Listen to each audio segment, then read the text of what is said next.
কিন্তু শেখ মুজিবই আওয়ামী লীগকে নিষিদ্ধ করে দিয়ে গেছে।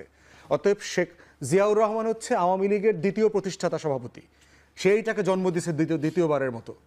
আওয়ামী লীগকে দেখেন দ্বিতীয়বার পুনর্বাসন করেছে কে? এরশাদ করেছে। সে তাকে সংসদে নিয়ে আসছে, রাজনৈতিকভাবে পুনর্বাসিত হলো, সংসদে সে বিরোধী দল আকারে আসলো ৮৬ সালে।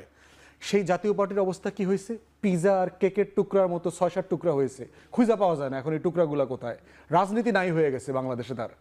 তৃতীয়বার আওয়ামী লীগকে পুনর্বাসন করেছে জামাত ৯৪, ৯৫, ৯৬-তে একসাথে আন্দোলন করে বিএনপির বিরুদ্ধে ১৭৩ দিনের হরতাল, জ্বালাও পোড়াও, হেন কিছু নাই তা করে নাই। সেই জামাতকে আওয়ামী লীগ কি করছে? নাস্তানাবুদ করে দিয়েছে গত ১৬ বছরে। হাজার হাজার নেতা কর্মীকে গুম, খুন, হত্যা, নিপীড়ন, মিথ্যা মামলা, হেন কিছু নাই যা জামাত শিবিরের উপর করে নাই। চতুর্থবার আওয়ামী লীগকে পুনর্বাসন করেছে 111-এর সরকার। বাংলাদেশের দালাল ব্যুরোক্রেসি, বাংলাদেশের দালাল মিলিটারি অফিসাররা, আর্ম ফোর্সেসরা, গণমাধ্যমরা, সুশীল সমাজরা মিলে সেইখানে বাংলাদেশে আওয়ামী লীগ কী করেছে? গণমাধ্যমের টুটি চেপে ধরেছে, আমার সিভিল ব্যুরোক্রেসি নষ্ট করে দিয়েছে, মিলিটারি ব্যুরোক্রেসিকে নষ্ট করে দিয়েছে, রাষ্ট্রের প্রত্যেকটা কাঠামো ধ্বংস করে দিয়েছে। অতএব আওয়ামী লীগ হচ্ছে একটা অভিশপ্ত রক্তধারার নাম। অতএব যারা যারা পুনর্বাসন করবেন তাদেরকে বলবো ইতিহাস থেকে শিক্ষা নেন। Coming back to the point of the military engagement, হাসনাতের বক্তব্য খুব পরিষ্কার।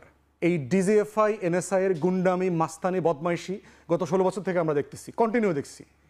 ডিজিএফআইকে দিয়ে রাজনীতি করানো, দল বানানো, দল ভাঙানো, এই সব কিছুর পলিটিক্স তো আমরা গত ৫০ বছরে দেখছি।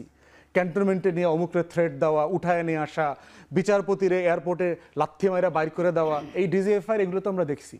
প্রশ্ন হচ্ছে টার্কিতে, ইজিপ্টে, পাকিস্তানে ওখানকার গোয়েন্দা সংস্থার এই কাজগুলো যেটা হয়েছে, তারাকে রাষ্ট্রকে করতে দেয়, রাষ্ট্র গড়তে পারে নাই তারা। অতএব এই গণতন্ত্রের যাত্রা যেটা আমরা শুরু করেছি নতুন করে আবার গত অভ্যুত্থানের পরে, বাংলাদেশকে যদি আবার রাষ্ট্র বানাতে হয়, keep them out of politics. Arm ফোর্সেসের সিনিয়র লিডারশিপকে বলছি, গোয়েন্দা সংস্থাগুলোকে বলছি, for God's sake get out of the politics. This not your business. ব্যবসা করা যেভাবে আপনার কাজ না, রাজনীতিতে মাথা ঘামানো আপনার কাজ না। আপনি প্রজাতন্ত্রের কর্মচারী, চাকর বাকরের মতো থাকবেন। Let the politician sort it out. রাজনীতিবিদরা, রাজনৈতিক দল ডিসাইড করবে কি হবে কি হবে না। আপনি কর্মচারীর মতো থাকেন। অতএব, এবং তার বক্তব্যগুলো দেখেন, সেনাপ্রধানের বক্তব্য, চুপ্পুর বক্তব্য, ভারতের ফরেন মিনিস্ট্রির বক্তব্য, ভারতের সেনাপ্রধানের বক্তব্য, একে শব্দে শব্দে মিলিত হয়ে যাচ্ছে। Inclusive politics. ইনক্লুসিভ পলিটিক্সের কথা ২০১৪-তে মনে ছিল না, ২০১৮-তে মনে ছিল না, যখন এই আর্ম ফোর্সেসের অফিসাররা, পুলিশরা মিলে রাতের ভোট করে দিয়েছে, তখন বাংলাদেশে ইনক্লুসিভ পলিটিক্সের কথা মনে ছিল না। ২০২৪-এ মনে ছিল না যে ইনক্লুসিভ পলিটিক্সের কথা। এখন কেন আওয়ামী লীগকে পুনর্বাসন করতে গিয়া আমাদেরকে